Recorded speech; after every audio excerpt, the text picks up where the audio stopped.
Hello मेरे प्यारे बच्चों, कैसे हैं आप लोग। तो हम लोग जो 12th बोर्ड अभी हम लोग कर रहे हैं, जिसमें हम लोग अलजेब्रा सेक्शन कर रहे हैं। तो आज अलजेब्रा का लास्ट टॉपिक होगा, तो आप लोग मन लगा के पढ़िए और खूब शेयर करिए और कमेंट करिए और बताइए कि कैसा आपको लग रहा है। हम लोग पूरा का पूरा सिलेबस पढ़ने वाले हैं और अच्छा लगता होगा तो जरूर कमेंट करके बताइएगा हमको, ठीक है।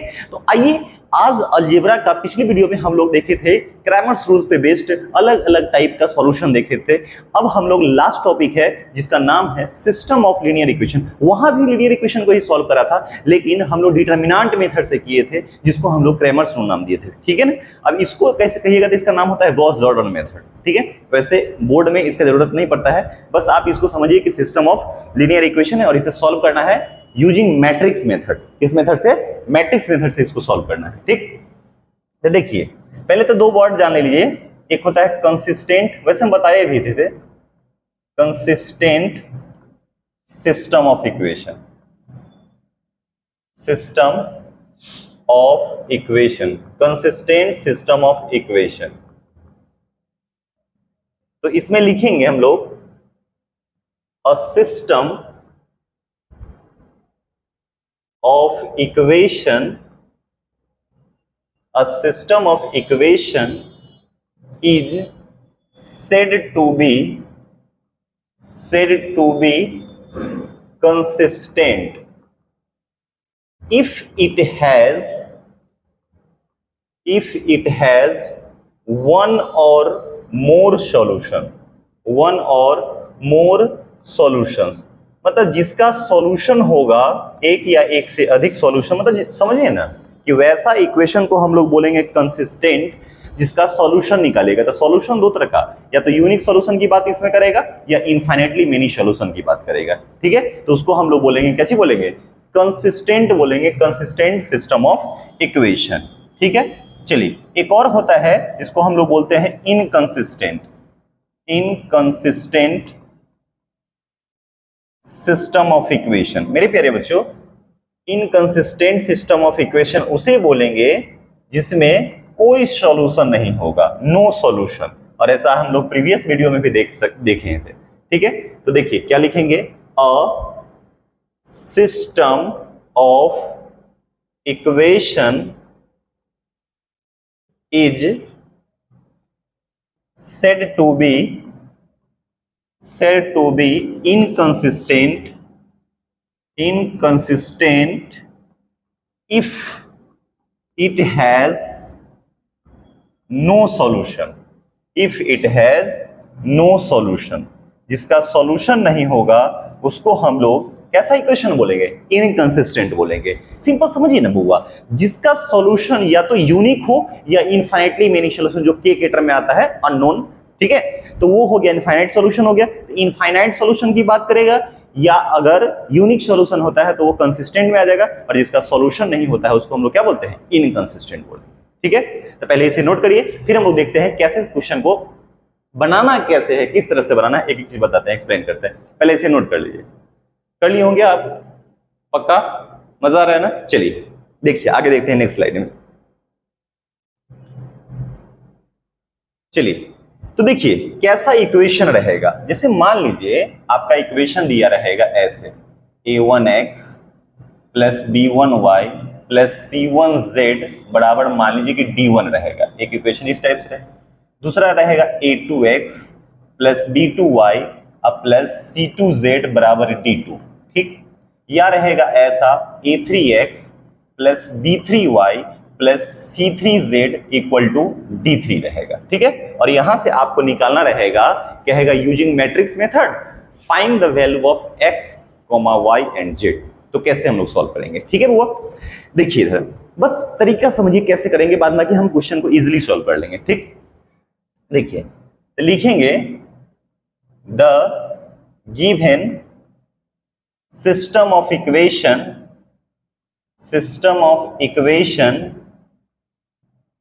can be written as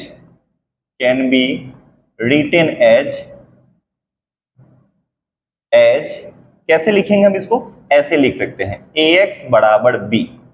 हमेशा क्या करिएगा, the given system of equation can be written as ax equal to b। जहां पे a क्या होता है, देखिए वेयर a बराबर बउआ जो हो जाएगा ये सब सारा कोफिशिएंट सब लिख दो। x का कोफिशिएंट फर्स्ट कॉलम में a1 a2 a3, y का coefficient b1 b2 b3, z का कोफिशिएंट c1 c2 c3। ठीक, उसके बाद देखिए x जो होता है, x हो गया तीनों वेरिएबल x y z, और b जो हो जाएगा ये कांस्टेंट। b में क्या करिएगा, जो राइट साइड में कांस्टेंट रहेगा विदाउट वेरिएबल वो लिखिएगा d1 d2 d3। हमेशा क्या समझे, a लिखिएगा ये कोफिशिएंट सब, b हो जाएगा कांस्टेंट, और अगर तीन वेरिएबल है तो कॉलम में लिखिएगा x y z, या तो तीन का पूछता है तो दो का पूछेगा तो सिर्फ x y लिखेंगे, बात खत्म। ठीक, अब देखिए, अब यहां से देखिए ये a इधर जाएगा तो x इक्वल टू हो जाएगा 1/a इंटू बी, और 1/a ऊपर जाएगा तो क्या हो जाएगा a इनवर्स b x बराबर। ठीक, अब जरा इधर देखिए, और a इनवर्स कैसे निकालते हैं जरा बताइए, x बराबर 1 डिटर्मिनांट इंटू एडजॉइंट a, ये हो गया a इनवर्स इंटू क्या b हो गया। बुआ जरा बताइए यहां से x को क्या माने थे आप, जरा बताइए x y z। अब देखो तो इसको भी सॉल्व करेंगे तो कोई ना कोई एक मैट्रिक्स बनेगा पूरा को, क्योंकि a इनवर्स की जगह पे आपने लिखा 1 बाई डिटर्मिनेंट इनटू एडजॉइंट है, अब फिर आएगा ये मैट्रिक्स, इसको b से मल्टीप्लाई करेंगे तो वो भी एक मैट्रिक्स बनेगा। मान लीजिए ना कि अगर ये मैट्रिक्स बन जाएगा और बन करके ऐसा आ जाएगा अल्फा बीटा गामा, कोई कोई वैल्यू आ जाएगा, आ जाएगा, तो यहां से क्या इक्वेट कर लीजिएगा जरा बताइए, ये हो जाएगा x का वैल्यू अल्फा हो जाएगा, y का वैल्यू बीटा हो जाएगा, और z का वैल्यू कितना हो जाएगा, गामा हो जाएगा। x का वैल्यू अल्फा, y का वैल्यू बीटा और z का वैल्यू गामा। आराम से यहां से जो आएगा सो आंसर हो जाएगा, यही वाला। कुल मिलाकर तरीका समझ में आया कि नहीं आया? अब देखिए तो थोड़ा सा एक रिमार्क, एक कंडीशन हो जाएगा, क्योंकि डिटर्मिनेंट कभी जीरो भी हो सकता है कभी नॉन जीरो भी हो सकता है। ठीक है, तो इस पे कुछ कंडीशन है वो मैं लिखा देता हूं और इसके बाद क्वेश्चन प्रैक्टिस करवाते हैं। तरीका यही करेंगे, हमेशा क्या बोले ऐसे लिखेंगे, the given system of equation can be written as ax बराबर b लिखिएगा। a बराबर सारा कोफिशिएंट फर्स्ट, x का कोफिशिएंट फर्स्ट कॉलम में, y का कोफिशिएंट सेकंड कॉलम में, ठीक है, और z का कोफिशिएंट थर्ड कॉलम में लिखिएगा। और वेरिएबल तीन है x y z, तो ये x में लिखिएगा, और कांस्टेंट है तो ये यहाँ पे लिख दीजिएगा, b में लिख दीजिएगा। ठीक, उसके बाद a जैसे ही इधर आएगा तो a इनवर्स हो जाएगा, और a इनवर्स हम लोग पढ़े थे 1 by determinant into adjoint a होता है, b से मल्टीप्लाई कर देंगे, इधर कुछ ना कुछ आएगा, दोनों साइड इक्वेट कर देंगे, वहां से x y z का वैल्यू निकल जाएगा। ठीक है, तो पहले इसे कॉपी करिए फिर हम लोग आगे बढ़ते हैं। चलिए हो गया होगा आई थिंक, आगे बढ़ो। चलिए कुछ बात नोट में लिखिए, नोट में। अब उस पे कंडीशन है, जैसे पहला मान लीजिए if determinant is not equal to 0 then the given system of equation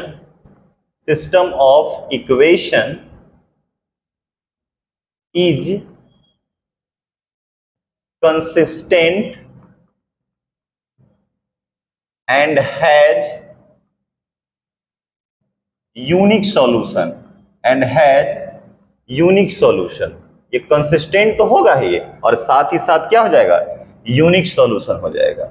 दूसरा पॉइंट, इफ डिटर्मिनेंट a मान लीजिए कि 0 आ गया, क्या आ गया, डिटर्मिनेंट क्या आ जाएगा, 0 आ गया। अब अगर मान लीजिए कि डिटर्मिनेंट 0 आ गया भाई, तो नीचे 0 आ गया तो वहां पे यूनिक सॉल्यूशन नहीं होगा।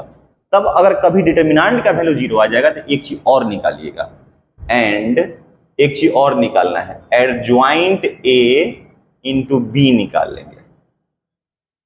तो एडजॉइंट a इंटू बी हो सकता है कभी 0 हो या नॉट इक्वल टू 0 होगा, दोनों संभावना होगा। पहली बात क्या बोले, डिटर्मिनेंट निकालिए, नॉट इक्वल टू 0 आया, यूनिक सॉल्यूशन। अगर डिटर्मिनेंट का वैल्यू 0 आ जाए, ठीक है, डिटर्मिनेंट का वैल्यू 0 आ जाए, फोन बंद करो, डिटर्मिनेंट का वैल्यू अगर 0 आ जाए तो एक चीज और निकालेंगे, adjoint a into B, silent कर दो, एडजॉइंट a इंटू बी। मान लीजिए कि ये भी 0 आ गया, then the given system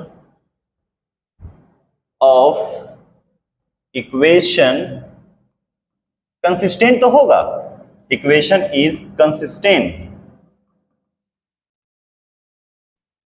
consistent and has infinitely many solution, infinitely many solution, infinitely many solution. कैसा सॉल्यूशन हो जाएगा? इनफाइनाइटली सॉल्यूशन हो जाएगा। बात समझ में आ गया? ध्यान रहेगा, कैसा सॉल्यूशन हो जाएगा? इनफाइनाइटली सॉल्यूशन हो जाएगा, इनफाइनाइटली मेनी सॉल्यूशन हो जाएगा। ठीक है, और वहां पे कैसा सॉल्यूशन था बताइए जरा? Unique solution. क्या सॉल्यूशन? Unique solution. एक और तीसरा केस हो सकता है बुआ, if no if determinant A zero आया, डिटर्मिनांट ए जीरो आया तो हम एक चीज और निकालेंगे। क्या निकालेंगे? And adjoint A into B, ये निकाले। यहां तो जीरो वाला केस आ गया, मान लीजिए कि ये नॉन जीरो आ गया। ठीक है, then the given system of equation is inconsistent. क्या हो जाएगा? Inconsistent and has no solution, no solution. Inconsistent होगा और इस सिचुएशन में मेरे प्यारे बच्चों कोई सॉल्यूशन नहीं होगा। इस सिचुएशन में क्या होता है? नो सॉल्यूशन होगा। क्या सॉल्यूशन हो जाएगा? No solution. इस सिचुएशन में नो सॉल्यूशन। बात समझे? क्या बोले पहला केस? अगर मान लीजिए कि डिटर्मिनांट ए जीरो आ जाए, नहीं आया, determinant not equal to zero, तो सिस्टम ऑफ इक्वेशन हो जाएगा कंसिस्टेंट होगा और उस सिचुएशन में कैसा सॉल्यूशन हो जाएगा? यूनिक सॉल्यूशन हो जाएगा। कैसा सॉल्यूशन हो जाएगा? यूनिक सॉल्यूशन हो जाएगा। अगर मान लीजिए कि डिटर्मिनांट जीरो आए तो एक और चीज निकालना है। क्या निकालना है? Adjoint A into B. मान लीजिए कि ये भी जीरो आ गया, दोनों का दोनों जीरो आ गया, तो उस सिचुएशन में कंसिस्टेंट तो होगा लेकिन सॉल्यूशन जो हो जाएगा इनफाइनाइटली मेनी सॉल्यूशन हो जाएगा। कैसा सॉल्यूशन हो जाएगा? इनफाइनाइटली मेनी सॉल्यूशन हो जाएगा। ठीक, अगर मान लीजिए कि डिटर्मिनेंट का वैल्यू जीरो आया और adjoint A into B not equal to zero आता है तो उस सिचुएशन में इनकंसिस्टेंट हो जाएगा। क्या हो जाएगा? इनकंसिस्टेंट, और वहां पे क्या हो जाता है? नो सॉल्यूशन हो जाता है। ठीक है, तो ये इंपॉर्टेंट बात है, पहले इसे नोट करिए, फिर इसके बाद हम लोग इस पे बेस्ड क्वेश्चन देखते हैं। ठीक है, पहले इसे कॉपी करिए। पॉज। आइए क्वेश्चन देखते हैं कैसे सॉल्व करते हैं। अगर सिस्टम ऑफ लीनियर इक्वेशन का जब मैट्रिक्स मेथड कहेगा यूज मैट्रिक्स मेथड, तो ये वाला यूज करिएगा। ठीक है, अगर यूज डिटर्मिनेंट कहेगा तो वही क्रैमर्स रूल यूज करेंगे हम लोग। ठीक है, तो देखो ना बुआ क्या कहता है कि so that the following system of equations is consistent and solvable. ठीक है, कोई दिक्कत नहीं। फिर ऐसे लिखेंगे the given system of equation can be written as, वही तरीका, ax बराबर b। ठीक, जहां पे लिखेंगे वेयर a बराबर आपका है, क्योंकि यहां पे दो ही वेरिएबल है। ठीक, यहां पे देखिए 2 3 फर्स्ट x का कोफिशिएंट है, y का कोफिशिएंट 5 2 है, x हो गया आपका x y हो गया और वेरिएबल में b में हो गया क्या क्या 1 7 हो गया। बात समझ में आ गया? ठीक, तो देखो, तो सबसे पहले मेरा तो यहां से अगर हम लोग करते थे तो x इक्वल टू वही a इनवर्स b, यानी x बराबर हो गया 1 bye determinant a into adjoint a into b। अब देखो मेरी बात सुनो, इसको मान लीजिए 1। अब हमें ये सब एडज्वाइंट a निकालना पड़ेगा, डिटर्मिनेंट निकालना पड़ेगा, b से मल्टीप्लाई करना पड़ेगा, हाँ या ना? ठीक है, तो देखो जरा,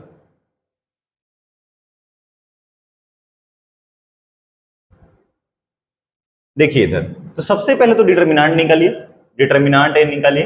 डिटर्मिनेंट निकालेंगे तो हो जाएगा 2 3 5 2, तो कितना हो जाएगा 2 2 जा 4 माइनस 15 यानी कि माइनस 11। ठीक है, 4 में से 15 गए, तो क्या आ गया? Since determinant A not equal to 0, तो ये पहला आ गया नोट का पहला नंबर। ठीक, देन लिखेंगे the given system of equation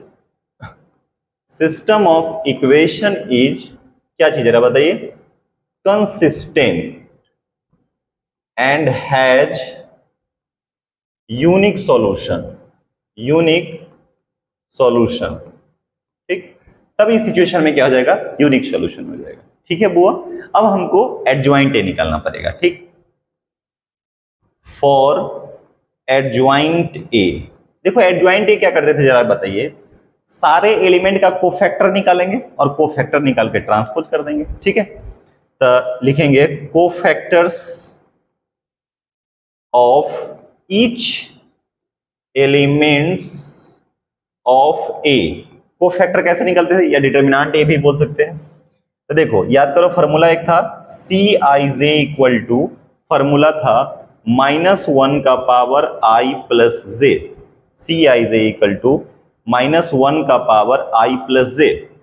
तो पहला एलिमेंट क्या है, C11 है, तो -1 का पावर 1 प्लस 1। ठीक है, कोफैक्टर निकाल लेते हैं, उसका ट्रांसपोज कर देंगे। ठीक, तो देखो ना, रो छोड़ देंगे, कॉलम छोड़ देंगे, कौन सा एलिमेंट बच गया, 2, तो ये +2 आ जाएगा। C12 तो -1 का पावर 1 प्लस 2, ना ये लेंगे ना ये लेंगे, तो कौन सा एलिमेंट है, 3 है, तो ये हो जाएगा -3। C21 तो -1 का पावर 2 प्लस 1, ये छोड़ देंगे ये छोड़ देंगे तो 5 हो गया, -5 हो गया। C22 -1 का पावर 2 प्लस 2। ठीक है, ये एलिमेंट छोड़ देंगे, ये एलिमेंट मतलब कॉलम रो छोड़ देंगे, कॉलम छोड़ देंगे, तो कौन सा एलिमेंट आ गया, 2 आ गया। तो किसके साथ आ गया, 2 आ गया। ठीक है, चलिए आगे बढ़े, इतना पहले कर लीजिए, स्क्रीनशॉट ले लीजिए, हम आगे बढ़ते हैं। ओके, तो एडजॉइंट निकालना है, तो देखिए एडजॉइंट ए क्या हो जाएगा, एडजॉइंट ऑफ ए, तो सारे एलिमेंट कोफैक्टर जो निकालने हैं C11, C12, C21, C22, इसका ट्रांसपोज निकाला जाता है। तो ट्रांसपोज करेंगे तो फर्स्ट रो फर्स्ट कॉलम में आ जाएगा C11, C12, C21 और C22। ठीक, अब बताइए C11 का वैल्यू कितना है, C11 का वैल्यू कितना है, 2 - 3, 2 - 3।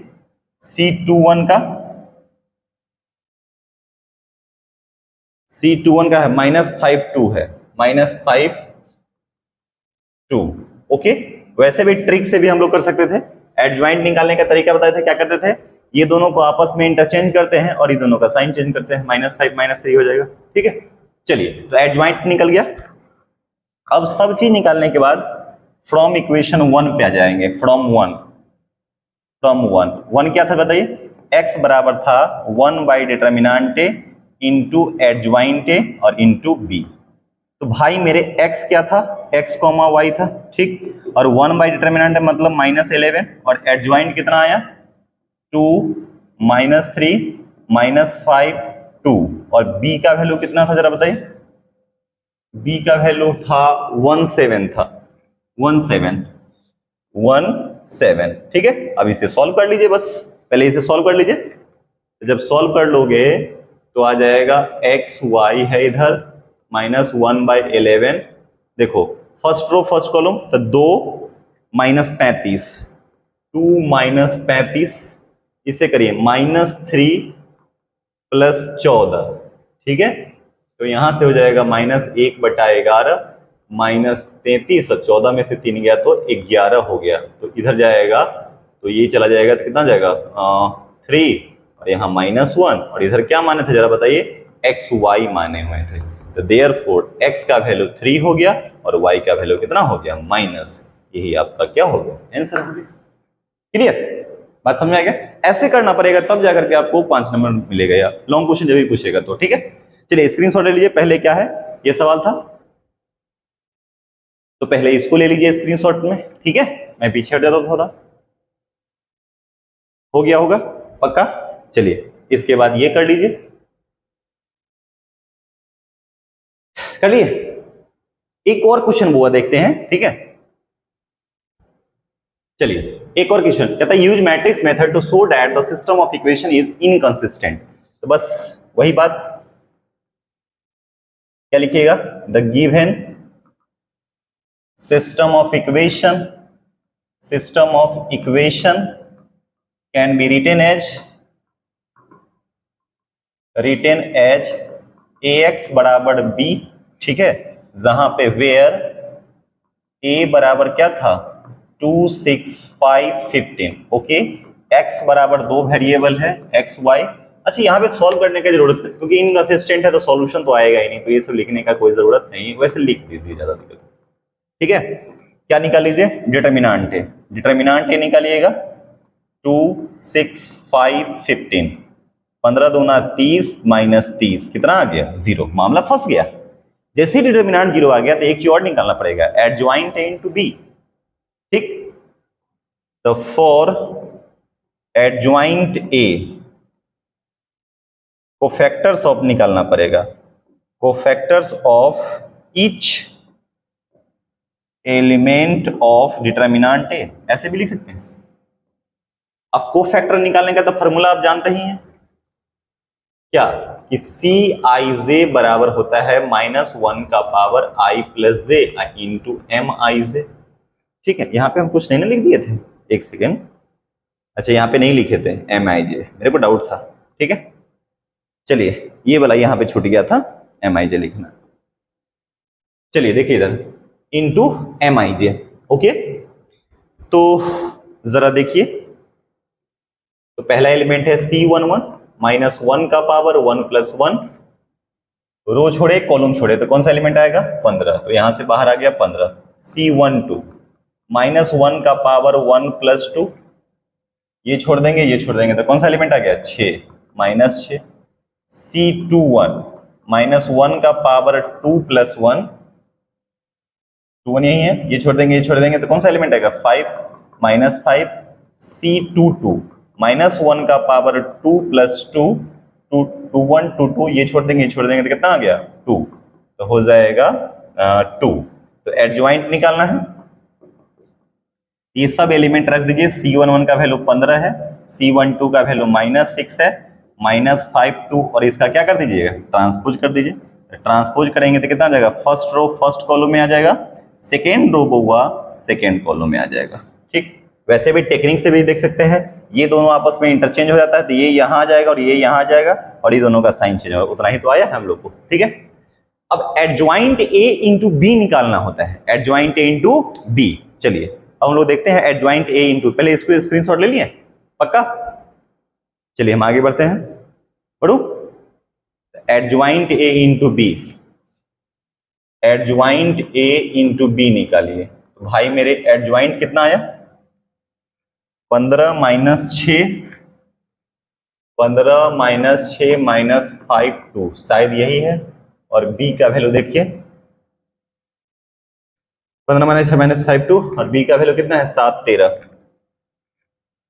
7 13। चलिए अब इसको मल्टीप्लाई करिए, फर्स्ट रो फर्स्ट कॉलम 15 से इसे इसको करेंगे, ठीक है 105 - 65, अब इसे करिए -42 और +26। ठीक है, तो इसको घटा दीजिए, 0 10 6 4 और 42 26 12 6 6 और 3 2 1। ठीक है, माइनस, तो देखिए ना क्या हुआ, तो यहां पे आया since determinant A 0 and adjoint A no into B not equal to 0 आया, ये नॉन जीरो आया, एडजॉइंट ए इंटू बी ये नॉट इक्वल टू 0 आया, सिंस डिटर्मिनेंट इतना, then the given system of equation is inconsistent and has no solution कोई solution इसका नहीं होगा। ठीक है मेरे प्यारे बच्चों, तो एक बार मैं पीछे हट जाता हूं, थोड़ा इसे स्क्रीनशॉट ले लीजिए, मैं शुरू से देख लेता हूं एक बार, ये क्वेश्चन था आपका। ठीक है, डिटर्मिनेंट निकाला वो भी 0 आया, फिर हम लोग चेक किए एडजॉइंट ए इंटू बी ले लिए, आगे बढ़ो नेक्स्ट पेज में,